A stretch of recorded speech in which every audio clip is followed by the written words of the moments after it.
Dear colleagues, thank you for being here with us today. Добрый день, уважаемые коллеги. Мы рады вас приветствовать. I am pleased to welcome you to this AppliedHE international event supported by the Eurasian Center for Accreditation and Quality Assurance in Higher Education and Healthcare, ECAQA, and I am a Director General. Before we get started, I would like to introduce about our center. The Eurasian Center for Accreditation is an accrediting agency that is recognized by the Ministry of Education and Science of the Republic of Kazakhstan and internationally recognized by the Asia Pacific Quality Register. До того, как мы с вами начнем данную сессию, я хотела немного сказать о Евразийском центре аккредитации и обеспечения качества образования и здравоохранения. Мы являемся специализированным органом аккредитации, признанным Министерством образования и науки Республики Казахстан, и получили международное признание, войдя в Азиатско-Тихоокеанский регистр по качеству высшего образования. ECAQA accredits organization in higher education, postgraduate and continuing education, and is a specialized agency in accreditation of medical and other healthcare professionals. И мы являемся, как я уже говорила, специализированным органом аккредитации в сфере медицинского образования всех уровней. The goal of today's event is to inform higher education institution about AppliedHE, a new brand in higher education and the World University Research Ranking. More than 100 participants are registered for the webinar. More than 60 organizations, universities, accreditation agencies from 14 countries. We hope that the information will be useful. И сейчас зарегистрировались на участие в этот вебинар более 100 участников, на сегодняшний день более 150, и это представляют они более 60 организаций с 14 стран мира. И надеемся, что сегодняшнее мероприятие будет очень полезным. И далее я представлю наших спикеров. I am glad to present the speakers of the webinar. Ms. Mandy Mock, CEO and founder of AppliedHE. Mr. Peter Steg, Chief and Analyst of AppliedHE. Professor Yo Kiat Seon, ranking author and Associate Provost of Research and International Relations at Singapore University of Technology and Design. И я сейчас представила спикеров, вы уже слышали их имена и должности. Это Манди Мок, она возглавляет и основатель AppliedHE, и мистер Питер Стик, он возглавляет отдел анализа, глава анализа данной организации, и разработчик данного ранкинга профессор Yo Kiat Seon. Please write your questions in the chat after the speeches. Now let us welcome Mrs. Mandy Mock. Thank you. Thank you. Я предоставляю слово Манди Мок. Good afternoon, everyone, and welcome to the AppliedHE Exchange R&R for the Central Asia region and Russia. We're so glad you're able to join us today. Originally, it was our plan to visit you in person. In fact, since the start of this year, we had planned to visit almost 30 countries as part of our AppliedHE Exchange roadshow. Because it now looks like COVID-19 is here to stay, we are instead doing virtual AppliedHE Exchange events targeting specific countries or regions. We currently have plans to be virtually present in the Philippines, China, Saudi Arabia, Jordan, Malaysia, and Japan, with a similar launch event to this one. So Central Asia and Russia is the beginning of our virtual world tour. Before we begin, allow me to thank our hosting partner, the Eurasian Center for Academic Quality Assurance, ECAQA, for helping us to organize this event. Thank you for your great support, Dr. Sol, Director of the ECAQA. Currently, we're also in discussion with ECAQA on several other initiatives, so we hope that this is the beginning of a long-term and multifaceted collaboration. Joining us today, besides Peter Stack, who is my chief analyst, and he will be presenting the methodologies for the Job Ready rating and the EMI Ready rating. We also have Professor Yeo Kiat Singh, Associate Provost for Research and International Relations at the Singapore University of Technology and Design, and also author of the newly launched World University Research Rankings. We're very grateful for your time and for sharing your knowledge with us today, Prof. Yeo. Now, please allow me to begin my presentation. Peter, can I share the screen? You can. It's not my side. Oh, sorry. Give it a try. Okay, can you see my screen? Not yet, Sorry. but it might come in a second. Mandy's looking for her screen. No, okay. Yeah, we got it. We got it. We got it. Yeah, it's here. Okay. Go ahead. Right. So, AppliedHE is the new kid on the block, and our slogan is Skills and Job Ready, Future Proof. In this presentation, I would like to introduce the company AppliedHE and the global branding strategies that we have created to help institutions with branding and even their rankings. I will go through our list of products and services that has already been launched and will briefly give you a glimpse of our future plans to illustrate the scalability and sustainability of AppliedHE. For those who don't know me, my name is Mandy Mok. I've been with QS for the last 17 years, and I have contributed significantly to QS global branding and brand equity. I've also played a big part in monetizing the rankings and created many memorable products and events for the company, like QS Apple Conference, QS Maple, QS Worldwide, which has been to Russia and Kazakhstan a couple of times, QS World Class, Wow News, Top Universities Guide, just to name a few. And I've also created many first-of-its-kind activities, like the Apple Creative Awards, the QS Squared debates, the QS Golf tournaments, etc. So AppliedHE was created because companies from all over the world are looking for more employable people, and that is why we feel it is time for a new concept in higher education. It's time for an independent and international higher education rating system that recognizes excellence in employability, industry collaboration, and teaching and learning. It's time for a new suite of services that will accelerate your institution's global marketing and branding presence. It's time for a new perspective on international partnerships and collaboration that includes industry and other stakeholders. It's time for AppliedHE, and we are the new kid on the block. AppliedHE is the new brand for all skills-based, employment-focused higher education, and our mission is designed to help universities to communicate with your stakeholders, engage with your international peers, industry, and government, and brand your institution worldwide, including improving in the rankings. Branding and rankings are key activities for every institution because they influence student and faculty recruitment, research and international collaborations, government policies, etc. So an institution needs to invest in branding and, by extension, rankings, because trying to be the best kept secret in higher education is not how you recruit top students or faculty, and not how you pitch for government and industry research dollars, etc. At AppliedHE, we can give you the platforms to brand yourself more effectively. We have our rankings and ratings, which will give you the facts, the firepower, the proof, whatever you want to call it, to present how good your institution is to your stakeholders. We have our online services, which can and will maximize your institution's online presence, because let's face it, whether it's online dating or a university degree, these days, most new connections happen online first. And we have our events that make you part of a community of like-minded and ambitious education leaders who share new ideas, best practices, and contexts that can help everyone move forward together. So if you decide to invest in your brand and ranking, you want to do it with the right partner.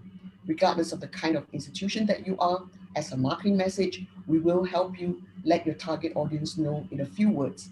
that you are skills and job ready and ready to tackle whatever any future job may bring. So being part of AppliedHE amplifies your brand internationally, and it is immediately understood that your programs help students get good jobs. For institutions interested in improving in the rankings, AppliedHE media and global events will help you build your global reputation and do so in a highly effective and economical way. So associating with AppliedHE is a natural co-branding choice. Once you're associated with our brand, whether it's through the ratings or on our website or events or rankings, you will be able to carry our brand and the values it stands for, which is global, independent, and excellence in skills-based, employment-focused higher education. And combine that with your own brand values, which is largely embedded in your local economy and society, you will find that they're highly complementary with the AppliedHE brand. But what about these guys? Well, don't ignore them. They are important because they offer a free platform for you to shine on the global stage. And we can help you by providing advisory services on how to improve your positioning. You'll be pleased to know that we can provide the solutions and strategies to meet every criteria and indicator in the rankings.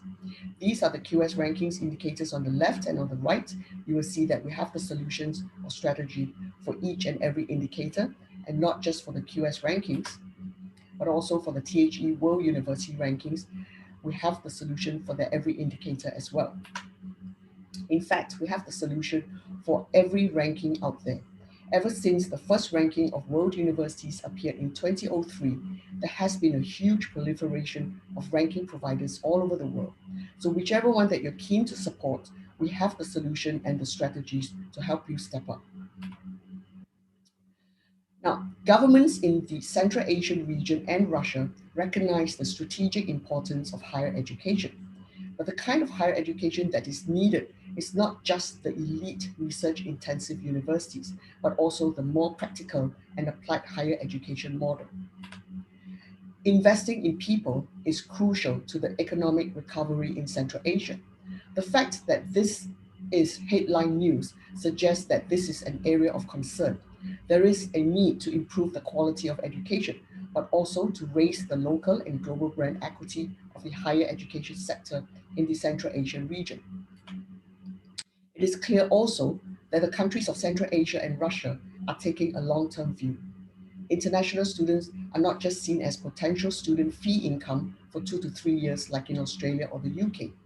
Like Canada and also like us here in Singapore, Russia is viewing international students as a valuable asset to the local economy and as future taxpayers. International students are now seen as future citizens. This trend appears to manifest itself across the region, including in Kazakhstan, which aims to recruit 50,000 students during the next 4 years. These are all great ambitions, and we believe we have the quality evaluation and global branding solutions to work with you to make these ambitions a reality. So in the following slides, I'd like to introduce the initiatives of AppliedHE. Let's start with Initiative 1, our new and creative Job Ready rating system. We call it the Job Ready rating, a unique and catchy name with a very positive connotation, Job Ready. And it is a great marketing tool to help you achieve what you aspire to achieve. Our system is so versatile that it can be applied to fit not only universities, but also professional institutions.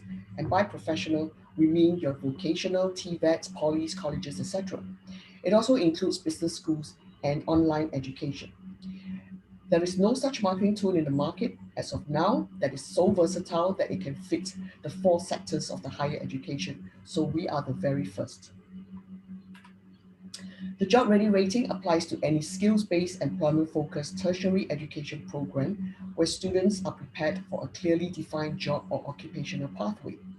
And we distinguish ourselves from other generalist higher education as they generally have no clear career pathway. Our ratings is aimed at evaluating professional education such as engineering, nursing, medicine, law, accounting, art and design, media, basically any program that involves industry collaboration will fall under this new brand, AppliedHE Job Ready rating.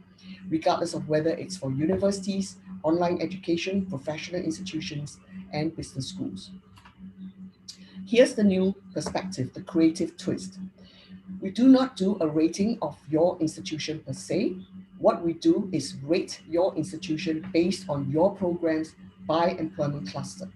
And the employment cluster is adapted from the International Standard Industrial Classification. This means we can now bring a spotlight to your every program, big or small, and currently there is no marketing tool in the market to help you achieve this. Take, for example, the employment cluster, healthcare. The mainstream subjects that fall under healthcare are your medicine, dentistry, nursing, which gets a lot of limelight. But what about the smaller ones like radiology, physiotherapy, and hospital administration, etc.?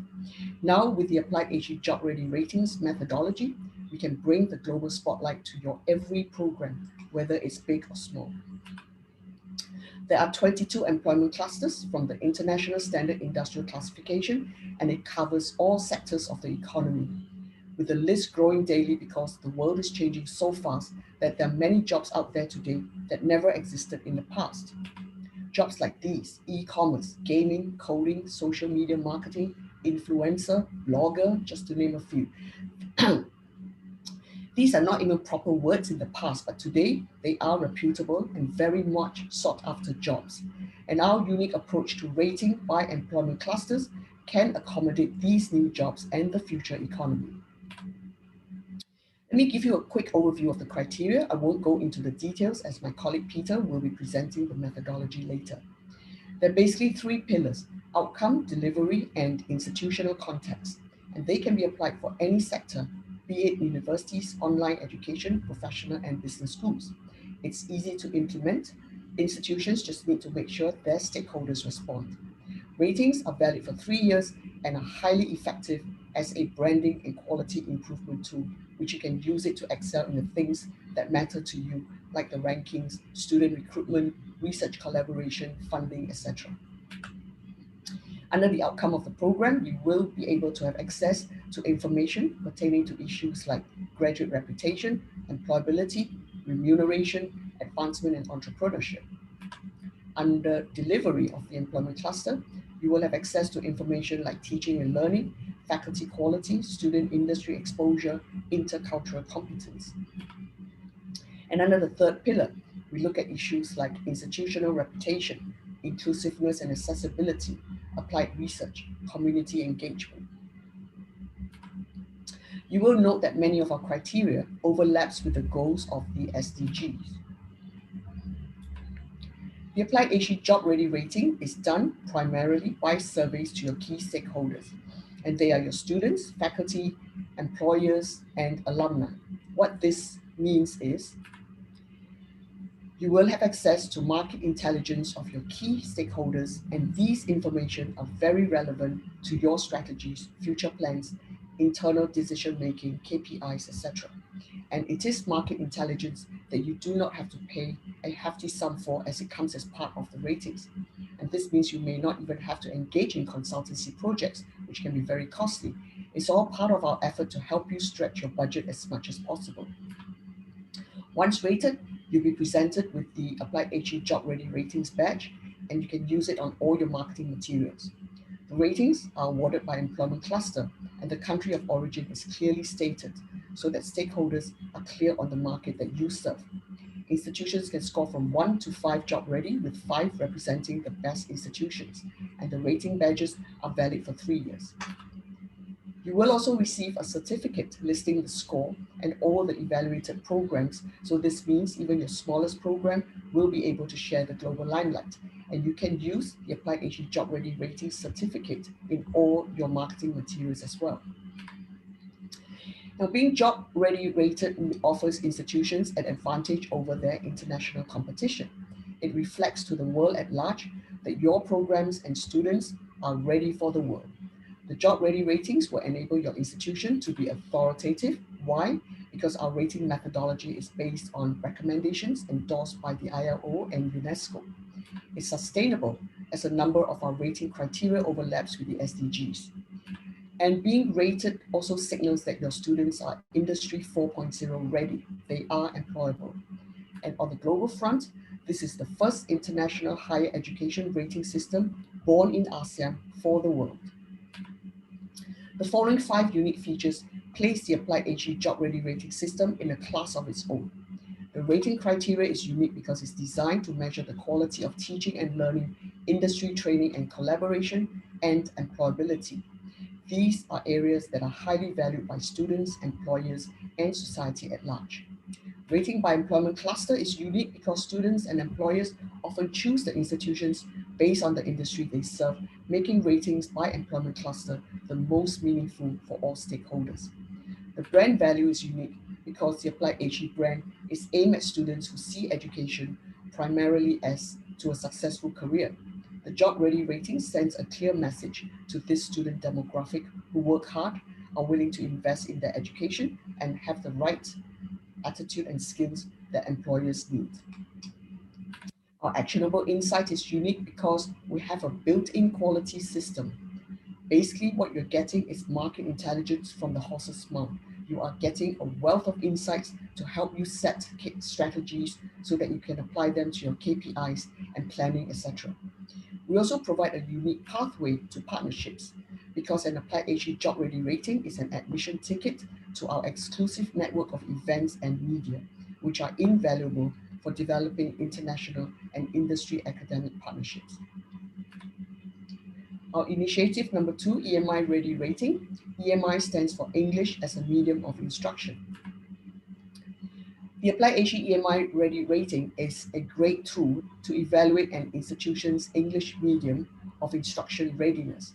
Just like you and many universities around the world now offer programs in English, but the level and completeness of English language instruction varies greatly, especially for universities from non-English speaking countries which offer English language degree programs. The AppliedHE EMI Ready rating can be a useful internal benchmarking tool and a great marketing tool to recruit international students. I will skip the next few slides on EMI Ready as my colleague Peter will also be presenting the EMI Ready rating methodology after me. However, I wish to reinstate that institutions may wish to become EMI Ready rated to increase their competitiveness by proving to external stakeholders, including prospective students, that they offer high quality EMI. The rating can also serve as an internal benchmarking tool so that it can communicate to internal stakeholders that EMI must be taken seriously. Therefore, any institution offering EMI in a non-English speaking environment should seriously consider the EMI Ready rating. Next is initiative number 3. With this, we can help you tell your stories to the world with our AppliedHE online newsletter called Extra Extra, again unique to AppliedHE. Here, we will help you to promote your institutional news on the global stage, and this is complimentary. All you have to do is send us your news that are extraordinary, and we will publish and promote it to your targeted global audience. It might interest you to know that our newsletter within this short period of time is already indexed by Google News. So what this means is our readership is growing rapidly and we can now truly promote you on the global stage and at no charge at all. So for readers, it will enable them to receive all the latest news from their favorite news sources in one place. And for institutions that submit news, your stories will reach a much wider audience. Initiative number 4, let me introduce our webinars and events. Because of the COVID, we started a series of fireside chat webinars since June. We have planned very far ahead with one fireside chat on the 3rd Wednesday of every month, and this will go on to the end of the year. The fireside chats are a discussion-focused webinar series that aim to bring a globally diverse group of experts to weigh in on an important current topic. It's designed to be cozy, relaxed, engaging, and at the same time, serious, fun, provocative, thought-provoking, and blue sky, a very tall order indeed. And also because of the COVID, we're able to get a huge diversity of good speakers from different parts of the world to provide that global perspective. This one here happened last week, and if you have missed it, you can catch the recorded version on our website. It was one of our very best. The next fireside chat is on the 18th November with the theme, The Civic Responsibilities of Universities. What roles do social science and natural sciences play? Hope to see you all online soon. We also have another regular series of webinars called Squaring the Circle Debate, which happens on the first Wednesday of every month. Again, this series of debate is ongoing till the end of the year. So basically, we have a webinar every other Wednesday, every month since June till the end of the year. The next Squaring the Circle debate is scheduled for next month, 4th November, Wednesday at 9 p.m. Singapore time. And for the very first time, we have invited speakers from the industry to participate. They are Lily and Jermaine, and they are the proposers. We then have Professor Christine and Professor Chen, both academics, as opposers. And the debate motion is universities inadequately prepare students for the job market. Our debate master is Kevin Downing. Please do join us for what looks to be a very interesting debate, and this is on Wednesday, 4th November at 9 p.m. Singapore time.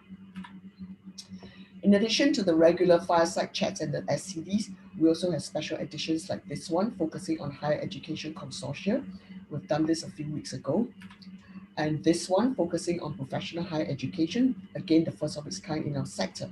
We ran this as a two-part webinar, with the first day covering policy perspective, with speakers from Sri Lanka, Germany, Malaysia, and the Philippines.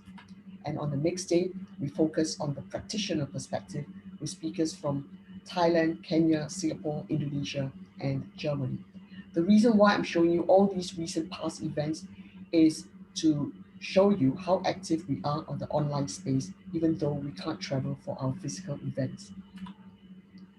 So in addition to the webinars, we do have our physical events, which needs to be on hold now. To give you a quick introduction of our physical events, we go by the brand Xchange.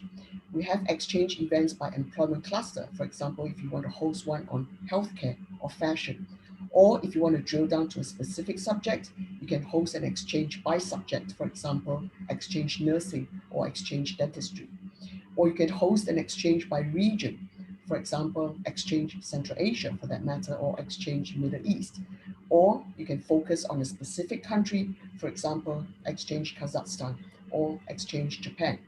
These events are an effective strategy for global branding and networking. We had all these events lined up for the physical launch of the AppliedHE at the start of the year, as mentioned in my opening speech. Unfortunately, the current status does not allow us to continue with these events planned. We only managed to execute up to Pakistan in February before the COVID hit and before Singapore got locked down. I'm showing this slide to give you a sense of how active we are on the ground as well, and it makes sense to go with any rankings or rating agency or company that is very active online and on the ground, so that you will also benefit from the dynamic momentum and global exposure by maximizing your brand association with us. Our initiative number 5, our website, is promoted to the world, and to be seen here is a sure way of increasing and enhancing your brand globally. You will find that our advertising options give you massive global branding exposure, and what's more, you will find our rates are the most competitive in the higher education sector. Initiative number 6, our Ready Club membership. We encourage you to be part of the AppliedHE Ready Club, which is a membership-based club. And why should you join the club? Because ratings and rankings are just the beginning. We understand issues like student recruitment, careers, employers and stakeholders engagement, quality improvement, and internationalization are all very important to you. And that is why, with our diversified portfolio of services and products, we will help you build a community. And that's why we strongly encourage you to be a member of the Applied Ready Club. And as this is a pilot launch, we are offering you free membership for a year if you commit to our pilot Job Ready rating project. The rating will last for 3 years, and the membership is renewable every year. So that's the last slide of what we call our phase 1, which is all launched in the short space of time since we started the company on 1st of January 2020. And now for a quick peek of what we have to offer in the very near future. I'm pleased to announce that we will be launching AppliedHE's own social media platform called AppliedHE Future, scheduled to launch in January next year. AppliedHE Future offers the 3 E's: education, employment, and everything in between. And these are the most important career milestones in life. from the moment you are a high school student, to being a student in higher education, to being a successful graduate, employer, entrepreneur, or even an alumni donor. And all these stakeholders will be centered around the institutions and the industry. There is nothing like this on the market, so we are in a very blue ocean indeed. So please watch out for our launch scheduled for January of 2021. Next, we're also in the process of launching our series of impact-ready rankings. This is a new rankings family that is aimed at highlighting new dimensions of higher education excellence by pioneering new indicators and new methodologies that better suit universities in Asia and those from emerging markets, also scheduled to launch in the first quarter of 2021. And again, to reiterate, we are the new kid on the block, so please give us your support. Thank you very much. Let me stop share. Okay, thank you, Mandy. Now it's my turn. Oh, sorry. Yeah, go ahead. Yes, thank you. Mandy, thank you. A very interesting message. And the next speaker, Mr. Peter Steck. Okay? That's right. Thank you so much. I'm sharing my screen now, if all goes well, if you can see it. All right, so now Mandy has presented the big overview of what we'll be talking about today. I will be talking about AppliedHE's rating products, and they look at two things. They essentially look at job ready, employability, industry collaboration. And the second I will talk about is English as a medium of instruction. And this connects very nicely to the last speaker, who will talk about a ranking about scientific research. So we have the full spectrum here, and from jobs to English to the hardcore research of Professor Yo. So let me start now with our AppliedHE job ready rating. Now, how did it all start? If my slides allow me. Yeah, we basically wanted to start this rating, and because we thought that these are areas that are not sufficiently being addressed by the current rating products that are available. So we wanted a rating that is relevant to the stakeholders, that is parsimonious, because we value respondents' time, that is non-prescriptive, because we know that there's many different forms of excellence in many different countries, and that focuses on the fundamentals by measuring what is important now and also in the future. So while we were doing our rating research and our focus groups, we noticed two things. Two phrases kept popping up: Industry Revolution 4.0 and the Sustainable Development Goals. And so we realized that many of our criteria are actually related to these areas, which are also areas that are very much of interest to students and to universities. So occasionally I will refer to those. Now, the rating has 4 different variants. There's a professional variant, a university and business schools variant, and an online learning variant.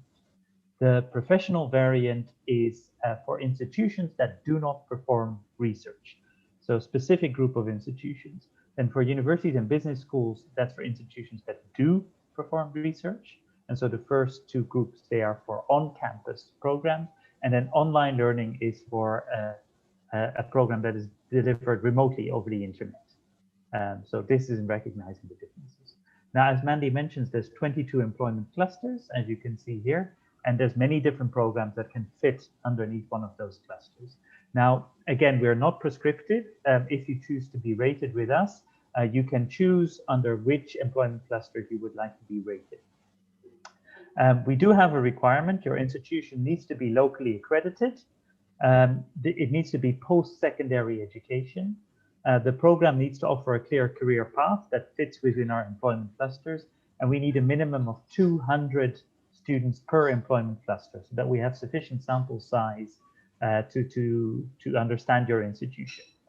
Now, the criteria, we look at outcomes and we look at delivery. Now, these are kind of the classic things that you're supposed to look at if you're evaluating skills-based education.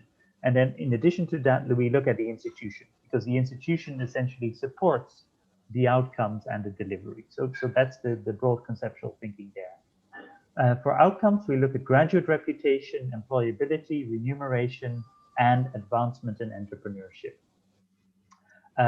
So yeah, graduate reputation is heavily based on employer opinion. And this fits with IR 4.0 and also quality of education SDG, that the education that is delivered prepares students for the job market in which employers hire them. Then for employability, we look at the 6-month post-graduation employment rate. And also uniquely, we look at employer demand for graduates, whether employers see this as a growth industry, yes or no. So the 6-month post-graduation is very common in many countries, but even if your institution doesn't collect that data, we can collect it for you. For remuneration, we look at graduate starting salary, 5-year post-graduation salaries. And again, that can be an area where your institution is not very, doesn't have the data, but we can collect that through our surveys. We also look at affordability and satisfaction with work-life balance. We look at advancement in entrepreneurship mainly as a skill that students have, not necessarily how many startups you have, how many businesses. More that students and alumni feel prepared that they could start a business if they wanted to. Then for delivery, we're quite traditional. We look at teaching and learning. We also look at faculty quality, where we take a slightly different perspective from the norm. We look at student industry exposure and at intercultural competence or international exposure. And I'll address that in a second. So teaching and learning, fairly straightforward. In interest of time, I'll just skip through. Faculty quality, it's very important to point out that we look at faculty holding a teaching qualification. This can be both internal and external, but we believe that it's very important that most faculty know how to teach. So I just want to put that there. We also look at faculty satisfaction with working conditions, because we realize that if you have happy faculty, that's usually a very good sign for the institution. We look at student industry exposure. Again, we try not to be prescriptive. We don't say a person needs to have spent this many weeks in industry. Instead, we look at satisfaction from the students, from the employers, and from the department themselves. And if that is there, we think it is a good example of industry exposure. Intercultural competence we've introduced because we realize that for many institutions, they cannot send students abroad, or they cannot accept international students or faculty, sometimes because of the funding or because of their mission. They have a very local focus. But it doesn't mean that their graduates are not interculturally competent. And so we've gone to the intercultural competence literature, and we've borrowed questions for our surveys from that literature to round out the perspective in a sense for those institutions that don't have the internationalization there. And again, this is something that collects with IR 4.0, but also the Sustainable Development Goals. Then we also measure international exposure as an alternative measure, which is a bit broader, which is a bit more traditional, and institutions can choose which one they want to follow. So the one that you rank best or rate best is the one that we put you on. Now, for the institutional evaluation, there are some small differences, and the big one is applied research. So if you don't do research, we don't evaluate research. It's as simple as that. But for every institution, we look at institutional reputation, inclusiveness and accessibility, and community engagement. Institutional reputation, we ask employers, referee faculty, and alumni. And it's important to point out here that this is kind of your local reputation with your local stakeholders. It's not your global reputation. And that choice is made for the simple reason that for many institutions, global is not what they do. They do local, and they do local extremely well. And that is exactly what we want to capture with these kinds of measures. So the employers, the referee faculty, the alumni. Then inclusiveness and accessibility, we have a range of different indicators. I think it's interesting to point out that acceptance is also very important. Many institutions have policies, they have facilities, but their acceptance can be an issue. So we have questions about the acceptance of people with different abilities, etc., in the community. Also faculty perceptions of governance and inclusiveness, student perceptions of safety and community, so very broad. For applied research, we look at faculty research activity, but we take a broad base. So if it's in an art faculty, it could also be exhibitions. If it's more engineering based, it could also be related to, let's say, producing manuals, making contributions to professional bodies, etc. We also look at employer perceptions of the institutional expertise and industry outreach. How easy is that collaboration with an institution? For community engagement, we look at a range of criteria, but especially again at awareness. Many institutions have an environmental policy, but if students and stakeholders are not aware, then that's limiting. Then we also ask some qualitative information, which is not part of the rating, but very interesting nevertheless. And then the question, of course, how do we collect all this data? Well, this is a rating, so an institution needs to join our pilot at this moment. And then we send out surveys to their students, faculty, referee faculty, employer, alumni.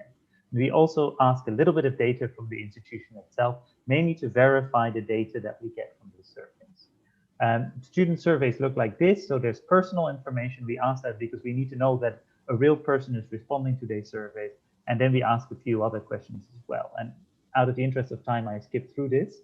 But this is the content of the surveys. It's quite thorough, but at the same time, we don't try to overdo it. We ask for some institutional data, and this is important. This is how we distribute the survey. So the surveys can be distributed via email, but more common is that we send you an easy to remember survey link, something like appliedhe.org/myuni, and you can then distribute that on social media, on whatever bulletin boards platforms that you have. And we find especially the social media, the mobile-based responses are very high.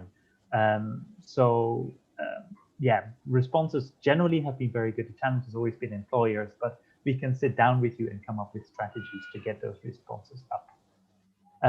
This is an idea about minimum response rates.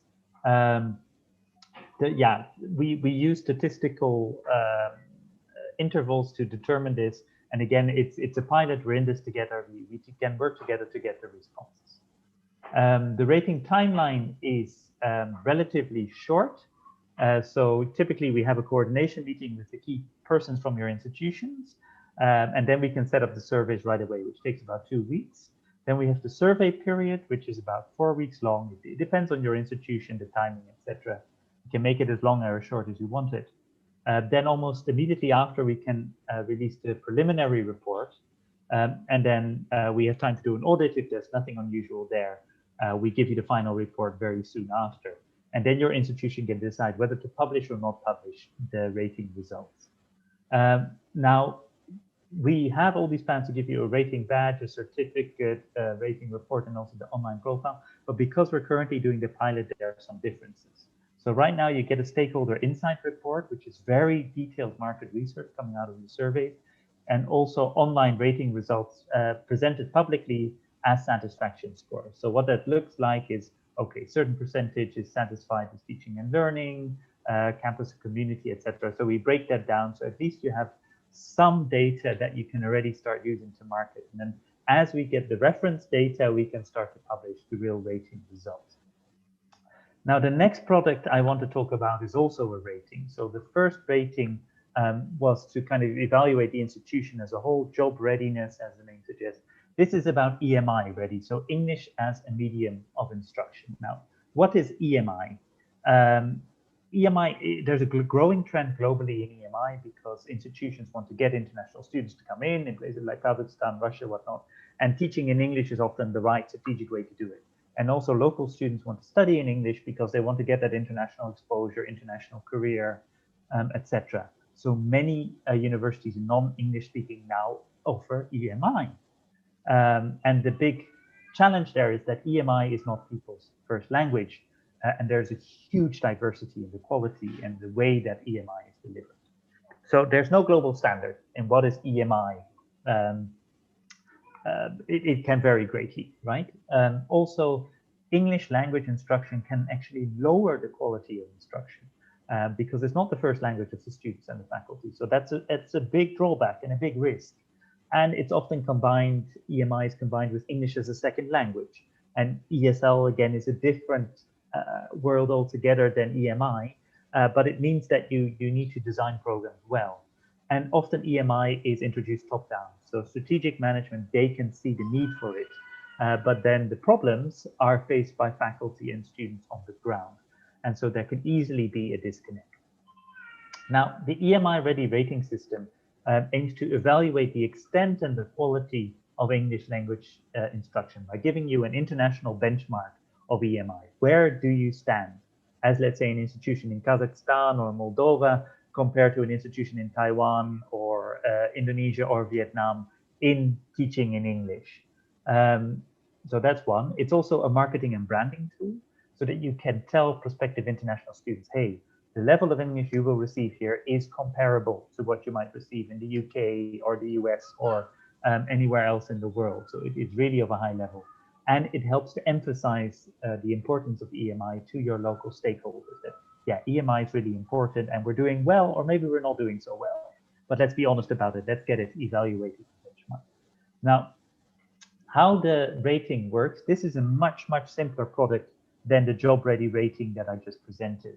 So we only evaluate students and faculty in a survey. And then we ask personal information to confirm the response, the linguistic profile. And this is a little bit research related. We're very interested to see what is the background of the student and faculty body and how does it compare to the outcomes.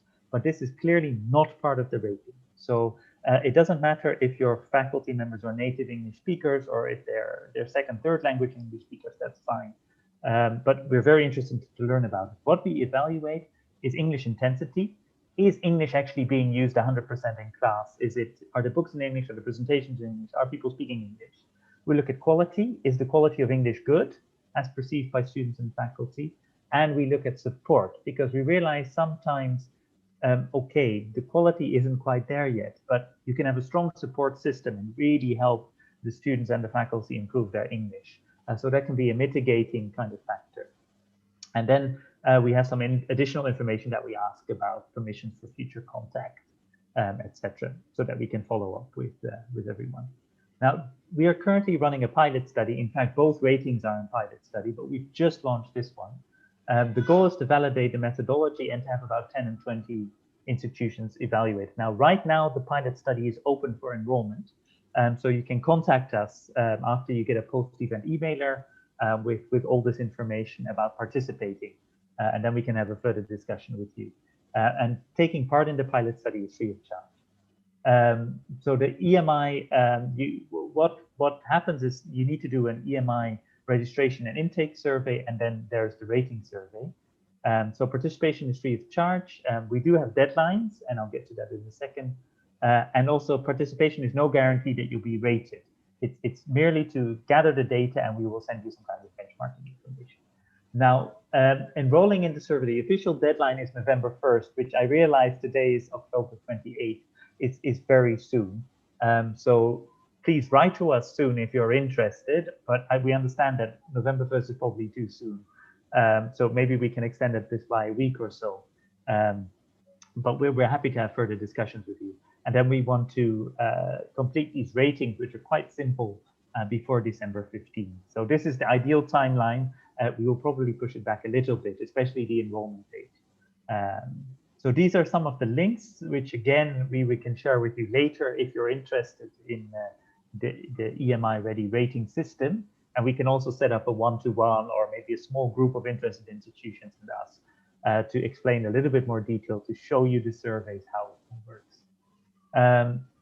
We're also pioneering a direct results feature, which is basically that an institution can, that people who have completed the survey directly get some of the results, a quick summary of the results back, so they can see how they've done. And this is part of an effort to increase response rates and to make it a bit more interactive and exciting. You give information, you get some information back. That kind of partnership with the respondents is what we're going for. So this is what these responses, what it would look like, a kind of thank you for responding to the survey, and then some kind of quick responses. That is essentially it. Those are our ratings. Let me stop sharing screen now. I'm assuming that you might have quite a few questions after this. Please post those questions in our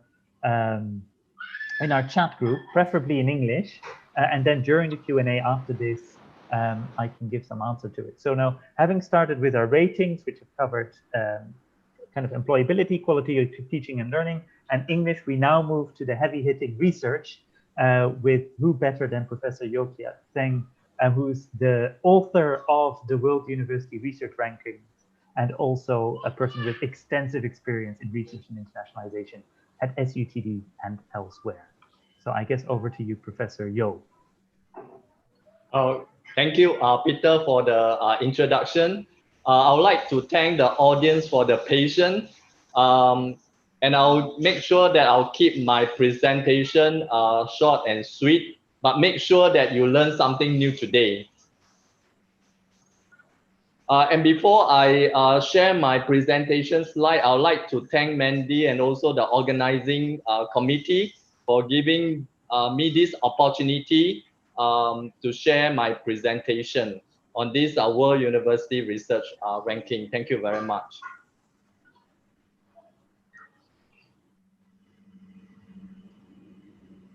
Can you all see the slide?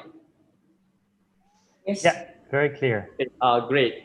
So before I start, perhaps I should say something about my university, SUTD, which is Singapore University of Technology and Design. SUTD is Singapore's fourth autonomous university.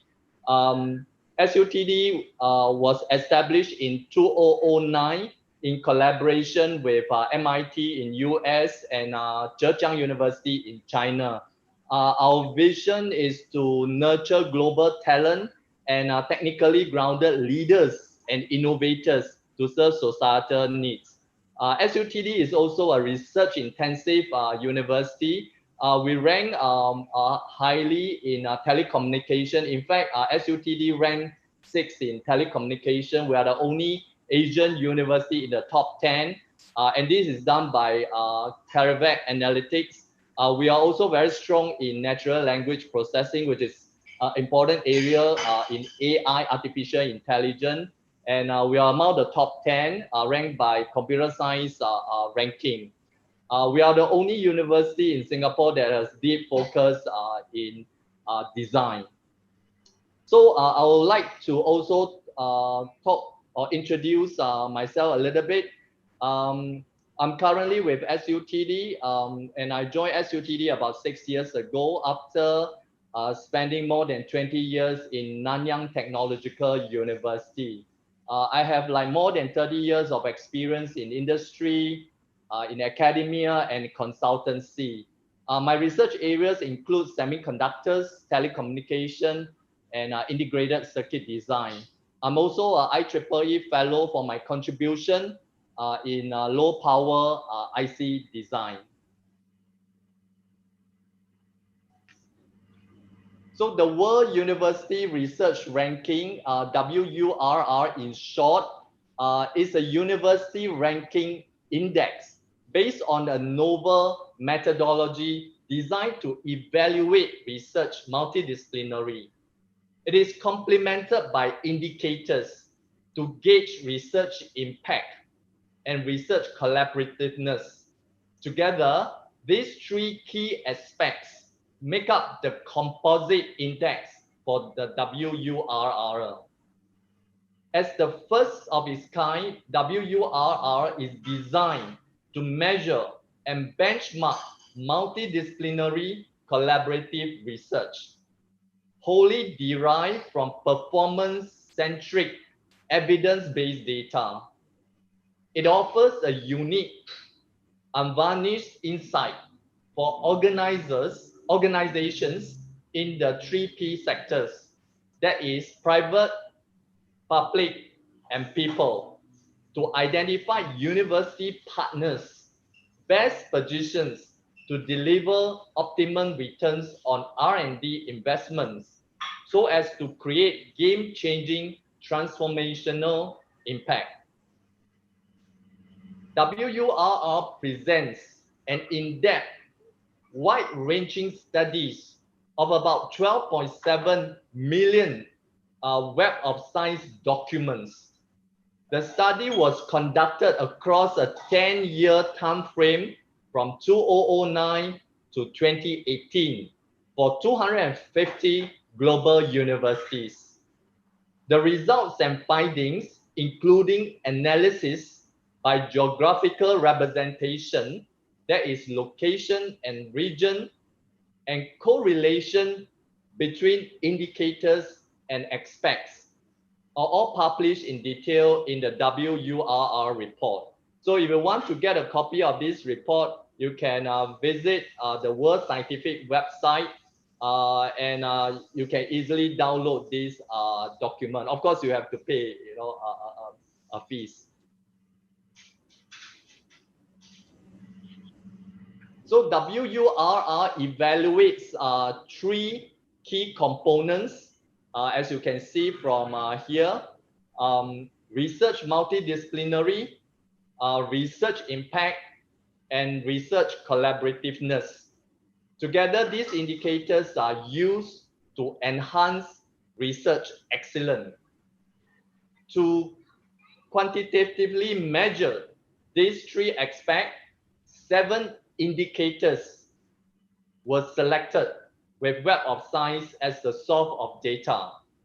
And these include percentage of multi-field documents, percentage of multi-category documents, CNCI, which is a category normalized citation impact, percentage of documents in Q1 journals, percentage of documents in the top 1%, percentage of industry collaboration, and percentage of international collaboration. So the Organization for Economic Cooperation and Development, in short OECD, scheme in Web of Science Insight is used for the WURR. It includes, as shown here, 42 categories under 6 major fields. A multi-category document is defined as a document which is classified in 2 or more OECD categories within the same field. And a multi-field document is defined as a document which is classified in 2 or more OECD fields based on its research areas in Web of Science.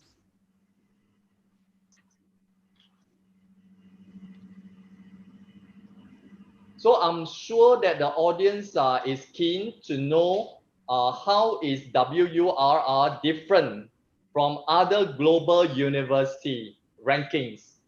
Well, the World University Research Ranking is fully based on actual research publications data from an independent source, that is Web of Science. It does not require data from universities and does not attribute to any weightage to surveys of opinions. These are 5 most notable observations of this university ranking. Number 1, surveys of opinions play a significant role. Number 2, the top of these rankings is nominated by older, bigger, more renowned universities from a few countries. Number 3, methodologies may not be easily replicated to quickly verify results. Number 4, negligible weightage for industry and international collaborations. And number 5, absence of indicator measuring research multidisciplinary. So Mr. Barham, former Director of Higher Education Policy Institute, United Kingdom, commented that the international surveys of reputation should be dropped because they skew the results in favor of a small number of institutions. Professor Philip Albert, he's a research professor and founding director of the Center for International Higher Education at Boston College, US, also noted that some of the AWR use criteria clearly privilege older, prestigious Western universities, particularly those that have produced or can attract Nobel Prize winner. So the future, as you can see from here, is really multidisciplinary collaboration. It is no longer an option when it comes to solving fast-paced, complex, and real-world problems. So when we compete with actually see people or things as relative. But when we collaborate, we see people and things as related. So in fact, in the 21st century, we have to find new equilibrium between competition and collaboration, between innovation and implementation, and between technology and talent. So as indicated in the UNESCO Science Report towards 2030, there is growing internationalization and multipolarization of scientific production. Research and innovation with countries and scientists collaborating across borders and disciplines to solve pressing problems and long-term challenges. For example, like climate change.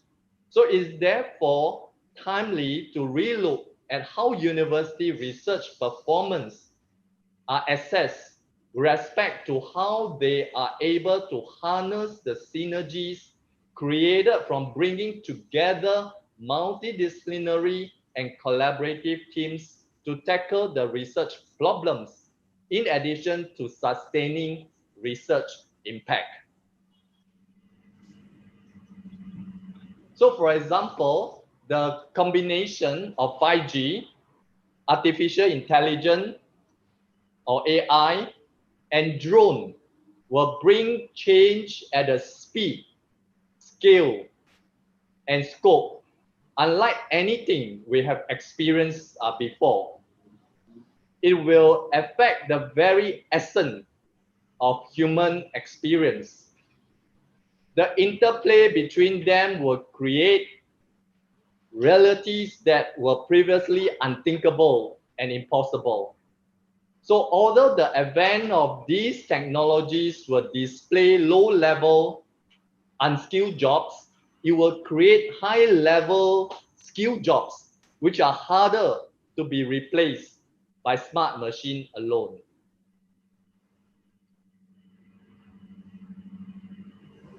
So Singapore's success is no miracle because the people understand that any gaps in knowledge, income, and generation in society will prevent her from rising to the top.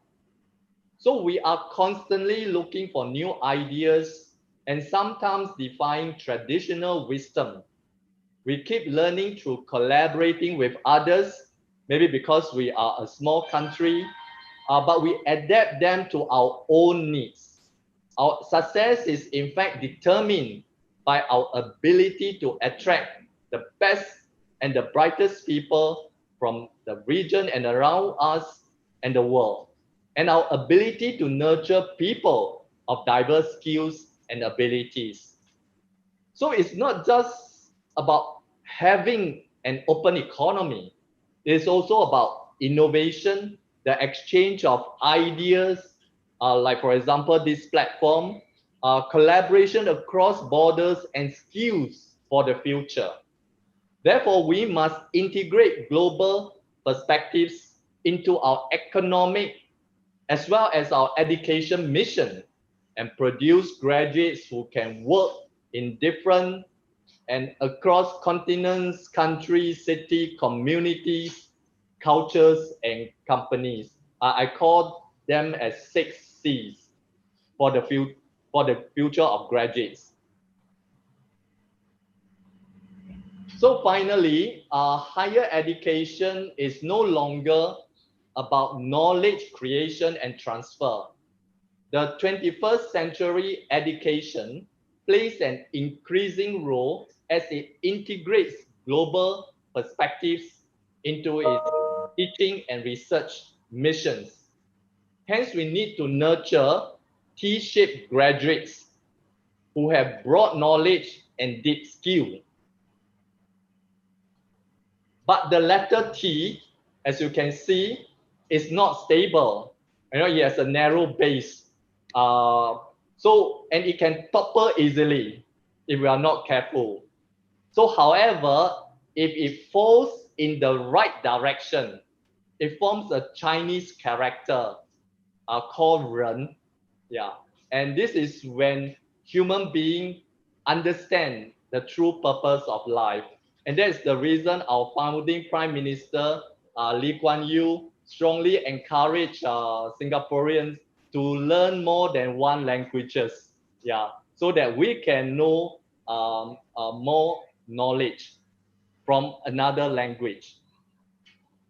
And of course, I would like to share with you the World University Ranking 2020. As you can see from here, these are the top 10 global research university, with MIT #1 place, followed by Technical University of Denmark in Europe. And then we have the Eco Polytechnic, CMU, and so on and so forth. And I'm pleased to also share that Singapore Nanyang Technological University also ranked among the top 10, which I myself is very proud of it, because I was formerly from NTU.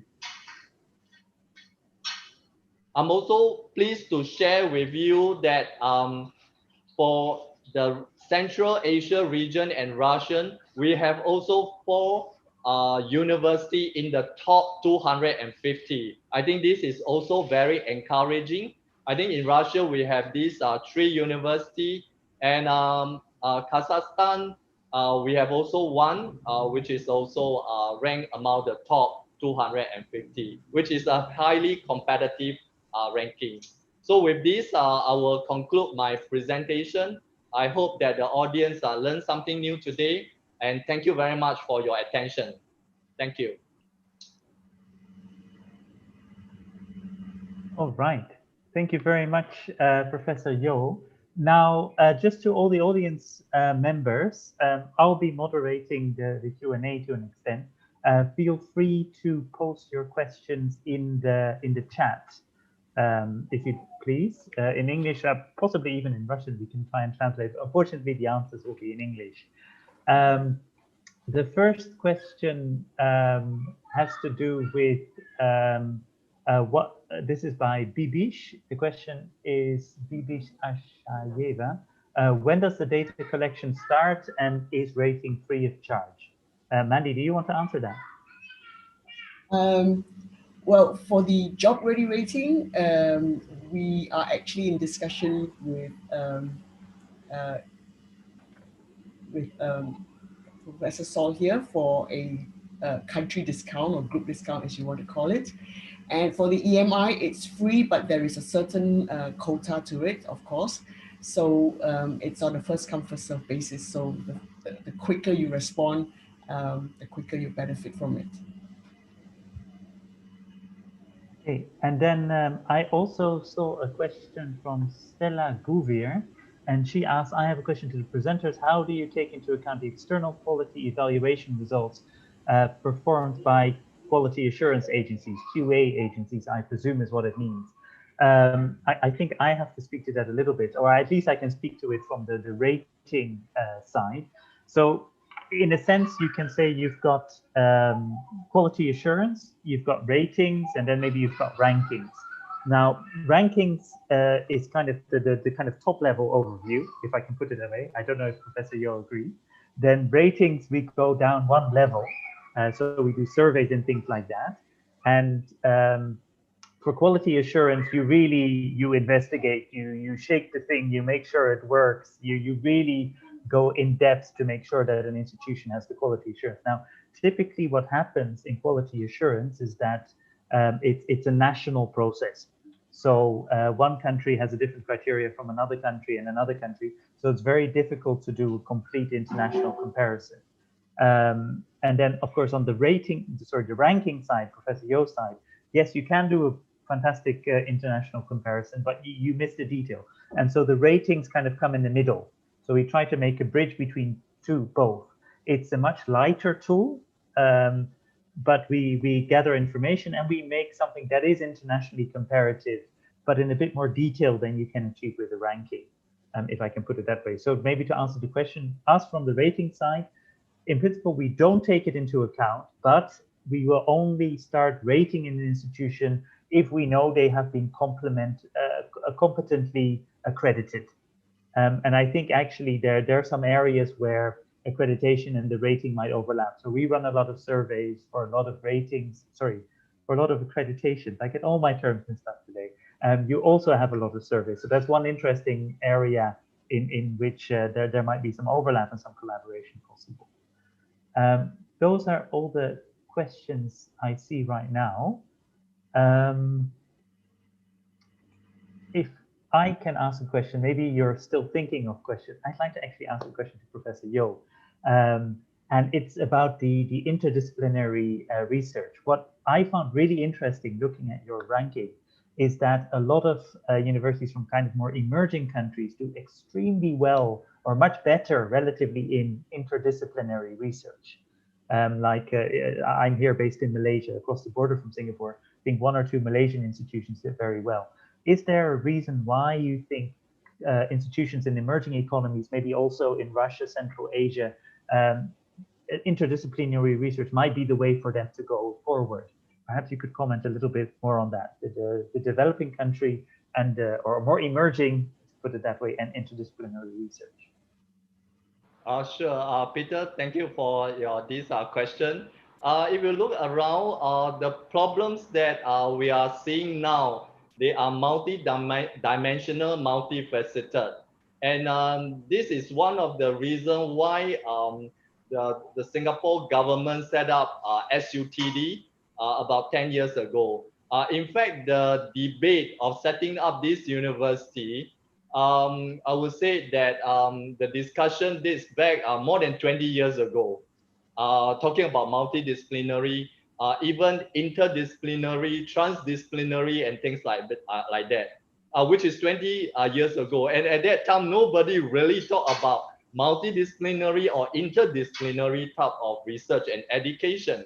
So in fact, for SUTD, we are the first to set up and establish this new intellectual footprint in our education and research.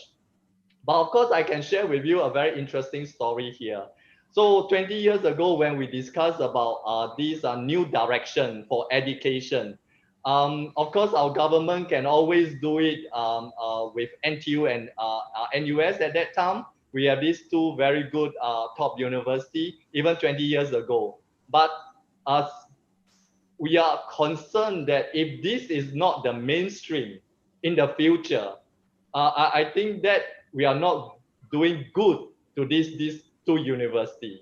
So another way is to establish a new university. And in a way, of course, you can look from it, SUTD is like a guinea pig to start with this university. But we have also a university that also resonate very well with our philosophy of this multidisciplinary type of research. So for example, MIT. So MIT believe that this is also a very important direction for university. And that was the reason why in 2009, when they established this university, we partnered with MIT.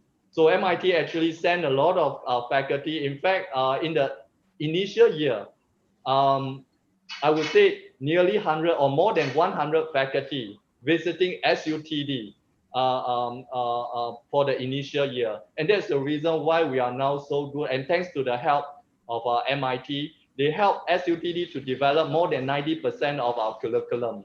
Yeah, so it's basically an MIT education, but you pay only Singapore this price, which is a very attractive, affordable type of education. But we also realize that to nurture global leaders, we need to also have the best of the East and West.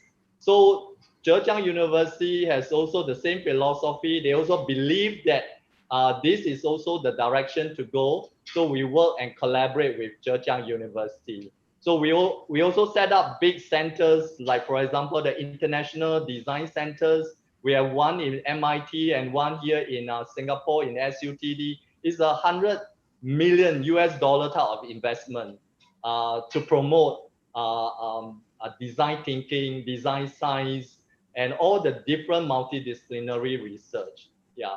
So I hope I answer your question and also give you some background and why Singapore government started this university, which in fact we are doing extremely well. As just now I mentioned that we are ranked among the top in certain areas like telecommunication, ranked 5th in the world, the only Asian university in the top 10. And this is done by analytics, Caravan Analytics. And in the area of natural language processing, we are among the top as well. And this is an important area in artificial intelligence.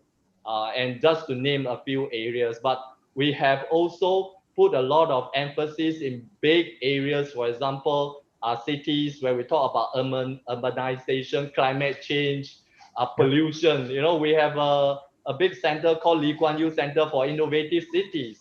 Yeah, so in Singapore, there's only 2 research centers named after our founding Prime Minister Lee Kuan Yew. So one in NUS and one here in SUTD.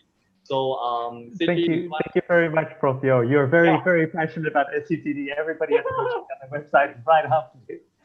If I can ask you one more question about the World University Research Ranking, when are you going to include Ukraine? And maybe that this is somebody Tetiana Potofenko is asking specifically. And perhaps you can say a bit more, how can universities participate in the ranking? Do we just send you an email or how does it work? Okay, so the good news is that currently, of course, we only rank the top 250 university. And this was actually based on the QS ranking. So QS has this ranking, so we picked the top 250. But the good news is that next year, we need to have something new every year, right? So next year, we are coming up with our own criteria to select the top universities. So we are going to expand the list from 250 to 500, right? To 500. Of course, there will be more details that I will share. And of course, to get to know more about what is inside this new methodology, how we select the university, and also the expanded list of 500. Then I believe that more university will be included. Yeah. Okay, great. Maybe I can ask, pivot off of this towards Mandy, if that's all right. Mandy, if an institution wants to go up in the rankings, we would just be talking about rankings. How does a rating or branding product that AppliedHE offer assist in that?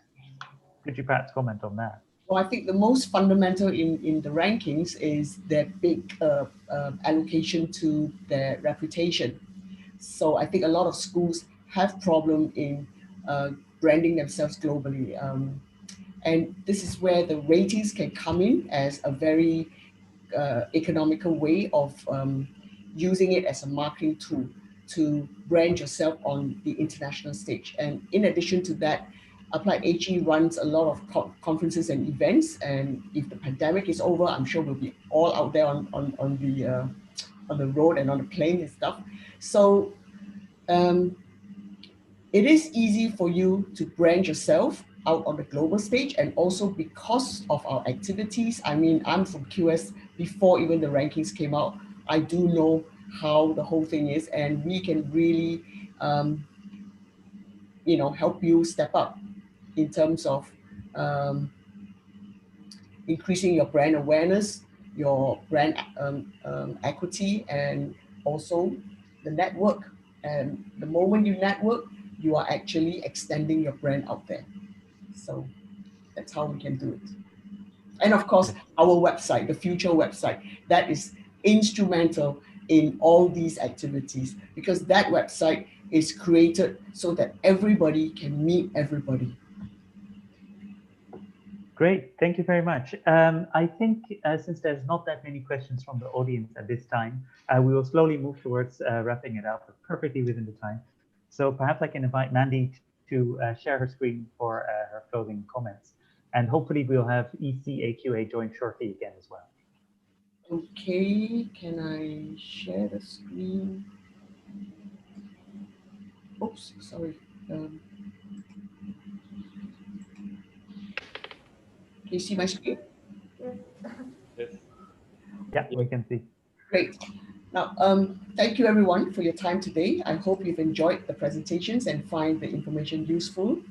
I'd like to take this opportunity to thank the people from ECA QA who have worked very hard behind the scene to make this webinar possible, especially Ms. Farida Namanwitova and her colleagues at ECA QA's Department for International Collaboration. And thanks again to you, the audience, for taking the time to join us today from Central Asia, Russia, and beyond. Although this marks the end of this webinar, I hope to see all of you online, of course, at our next webinar, the Squaring the Circle debate, happening a week later on next Wednesday, on the 4th of November at 9 p.m. Singapore time. And to repeat, this is the first time we've invited speakers from the industry to participate, and they are the proposers to the debate motion, Universities Inadequately Prepare Students for the Job Market. We then have the academia as opposers. And of course, our debate master is none other than the charming Dr. Kevin Downing. So please do join us for what looks to be a very interesting debate with speakers from the industry and the university battling it out. And 2 weeks later, on the 18th of November, Wednesday at 9 p.m. again, Singapore time, do join us for the session 6 of our fireside chat. This session is about the civic responsibilities of universities. What roles do the social sciences and the natural sciences play? As always, it promises to be another insightful discussion, and Mrs. Rendy Ely, Partner of Education Insight from the UK, is our moderator, with 3 very distinguished speakers from Germany, UK, and Indonesia to provide that global perspective. Right, thank you very much, everyone, for your kind attention. Please do not hesitate to write to us if you have any questions. And on this note, I shall say goodbye, but please do keep in touch. Bye for now. Over back to sorry. you. Let me stop share. Can I add some information? Oh, yes, of course. Yes. Please. The pilot project of AppliedHE rating job ready in cluster 21 has been launched at Gumilov Eurasian National University. That's right. And yes, and cluster healthcare that includes medicine, dentistry, pharmacy, public health, nursing will start at Kazakh National Medical University in January 2021. Я, уважаемые коллеги, сейчас просто добавила информацию о том, что уже начато, уже этот проект стартовал в Евразийском национальном университете имени Гумилева по 21 кластеру и стартует с января 2021 года в Казахском национальном медицинском университете по кластеру здравоохранения. That's all. Thank you so much. Thank you. Thank you. All right, ladies and gentlemen, we will send you the follow-up email. Thank you very much, everybody, for joining, and see you next time. Thank you. Okay, thank you. Bye-bye. Thank you.